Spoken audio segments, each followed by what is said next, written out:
আপনারা দেখছেন news now, খবরের নতুন ভাষা। পেট্রোলের দাম নিয়ে বড় ঘোষণা কেন্দ্র সরকারের।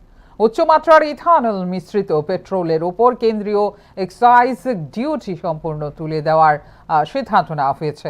সরকারের এই পদক্ষেপ কি সাধারণ গ্রাহকদের পকেটে স্বস্তি আসবে? কত টাকা সাশ্রয় হতে পারে, রইল প্রতিবেদন।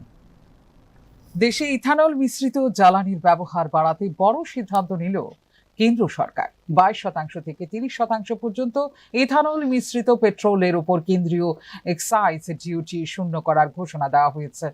সরকারের মতে এই পদক্ষেপের ফলে একদিকে যেমন অপরিশোধিত তেল আমদানির ওপর নির্ভরতা কমবে, তেমনি পরিবেশ বান্ধব জ্বালানির ব্যবহারও বৃদ্ধি পাবে।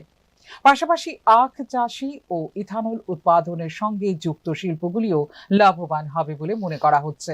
তবে সাধারণ গ্রাহকদের জন্য এখনই বড় স্বস্তির খবর নেই, কারণ সিদ্ধান্ত কার্যকর হলেও বর্তমানে বাজারে বিক্রি হওয়া সাধারণ পেট্রোলের খুচরো দামে তৎক্ষণাৎ কোনো পরিবর্তন আসছে না।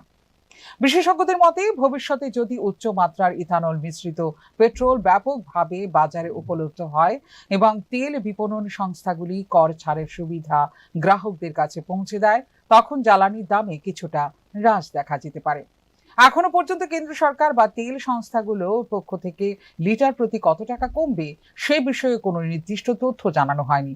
ফলে সাধারণ মানুষের সাশ্রয়ের অঙ্কও এখনই স্পষ্ট নয়। সব মিলিয়ে উচ্চমাত্রার ইথানল মিশ্রিত পেট্রোলের উপর এক্সাইজ ডিউটি প্রত্যাহারকে ভবিষ্যতের জ্বালানি নীতির গুরুত্বপূর্ণ পদক্ষেপ হিসেবে দেখা যাচ্ছে।